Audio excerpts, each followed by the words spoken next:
Hello and welcome to today's presentation on the importance of sleep.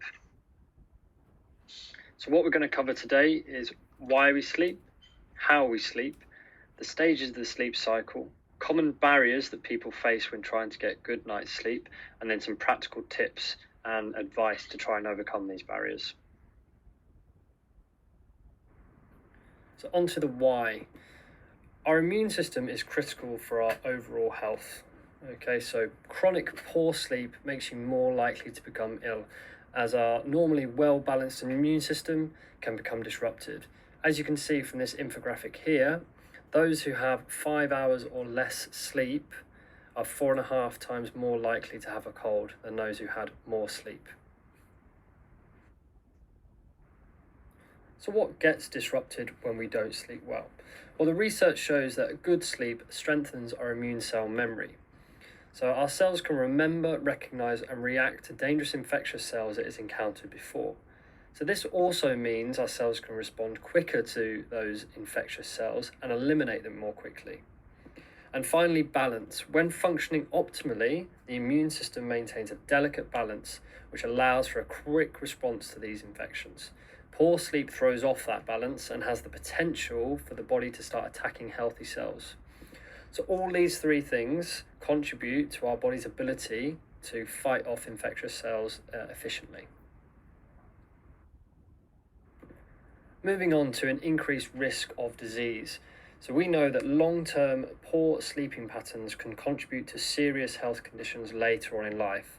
These include heart disease, type 2 diabetes, and high blood pressure.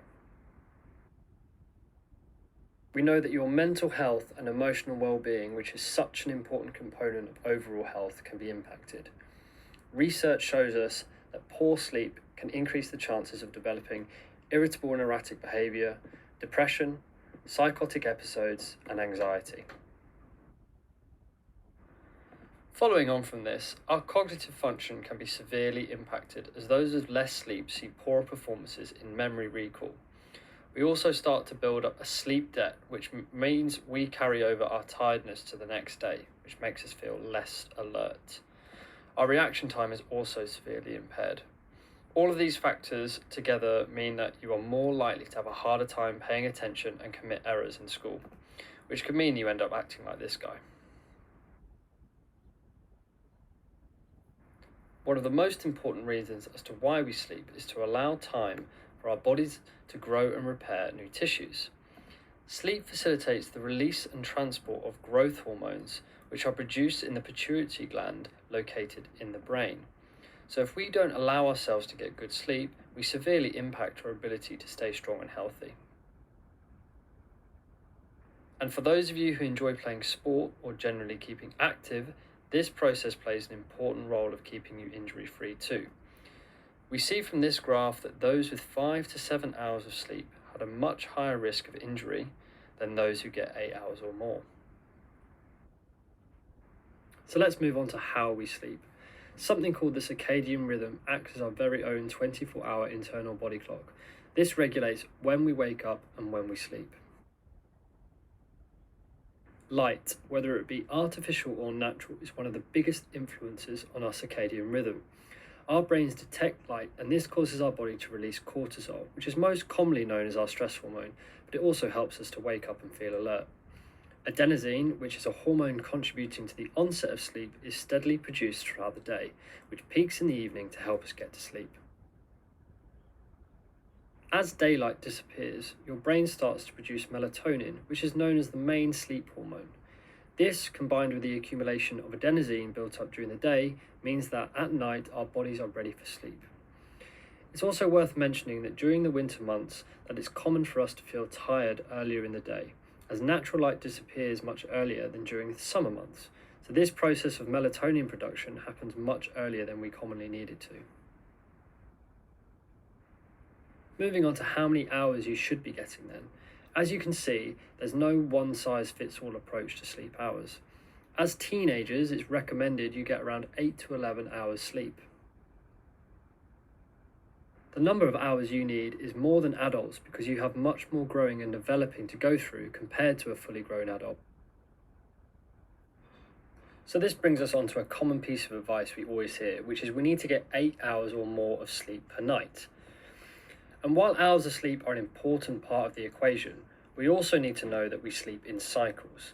And it is sleeping in complete cycles which translates more into sleep quality than just hours slept alone. There are 4 stages which make up a sleep cycle. This cycle lasts for around 90 minutes and is repeated throughout the night. We won't go into too much detail on this, but it is important to have an understanding of the different stages and how they contribute to our overall well-being. So let's dive into this now. Our light sleep stage usually lasts for around 5 to 20 minutes, and this is where our brain and heart begin to slow down and we become more relaxed and drowsy. At stage 2, our muscles begin to relax and our core temperature and our breath rate drop further, which again helps to bring us to a resting state. We're still in light sleep at this stage, but important processes such as memory formation and consolidation are starting to take place, making this a really important phase for you as you develop. Stage 3 is our deep sleep phase, and this is where we restore our energy levels, our nervous system repairs and recovers, and new memories and information is processed. Growth hormones are also released in order to repair muscles, bones, and other internal systems, which again makes this a crucial stage during your years as a teenager. Stage 4 is our final stage, and this is most commonly known as our rapid eye movement phase due to the fluttering of our eyelids. This is the stage where we experience dreams and our heart rate and breathing start to increase. This stage also plays an important part in memory formation too. At this point, our body is ready to either fall back into another sleep cycle or to wake up naturally. This is why it is important to sleep in full cycles, because if we wake up during stage 3, we will feel dazed and confused because our body wasn't ready to wake up, whereas at stage 4, we are.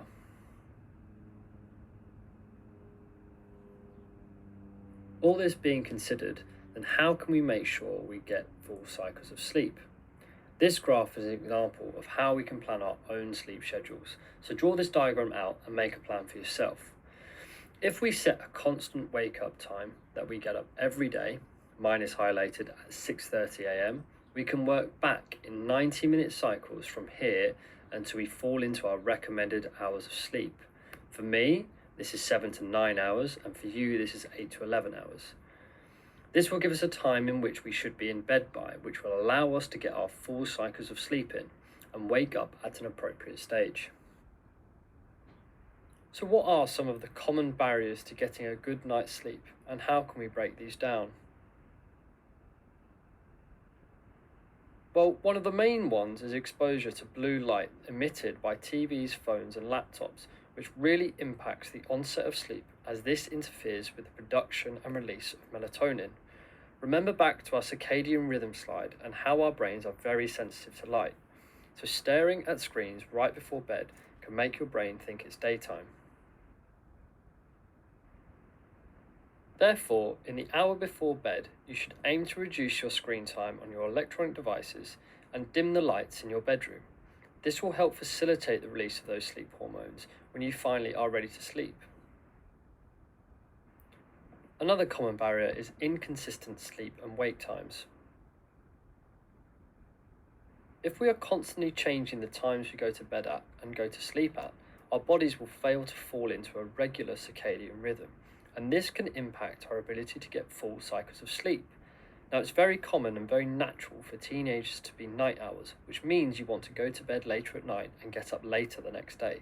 And there is research to support that teenagers would benefit from a later start at school, but I'll leave that for you to discuss with your teachers. So to get round inconsistent sleep and wake times, we need to stick to the 90-minute rule, which says that we're in bed or waking up within 90 minutes of our usual sleep and wake times. For example, if my consistent wake-up time is 7 a.m, I need to be waking up by 8:30 a.m. at the latest to keep in sync with my circadian rhythm, even at weekends, or we may end up looking like this on Monday morning. Consuming caffeinated drinks late on into the afternoon and evening is also a common reason we struggle to get to sleep.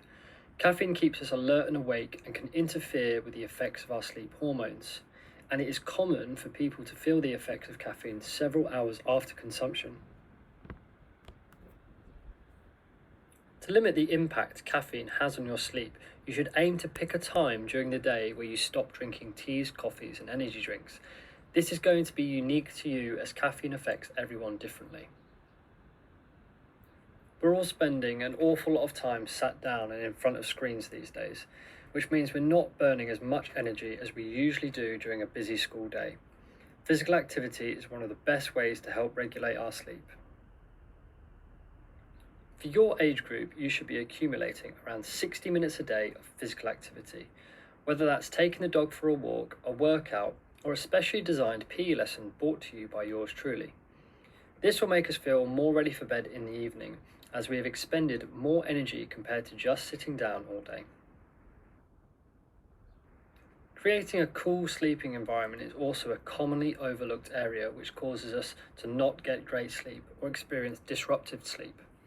Setting our room temperature to around a cool 16 to 18 degrees is the perfect environment for our bodies to begin to relax and to help drop our core temperature, which is important for the onset of sleep, particularly aiding the production of melatonin. A final bit of advice is for when we are struggling to get to sleep. We've all been there, we've been lying in bed for ages and ages and just can't seem to drift off. And this can be caused by a number of factors, whether it be stress about exams or overthinking problems in your life. If you find yourself in this position for longer than 20 to 30 minutes, then get up and start again. Do a menial task such as tidying your room or reading a book. Listen to a podcast or some rainforest music on Spotify. Maybe you could try journaling or writing down your thoughts from the day. Or maybe you could look into doing some breathing exercises or meditation. And this is actually going to be a whole presentation in itself coming soon. Find something that is going to reset your mind and get you more relaxed, and then get back into bed and try and fall asleep again. So if it's only one thing you take away from today, it's to remember that we sleep in 90-minute cycles, and overall hours of sleep only form part of the sleep quality equation. Thank you for listening.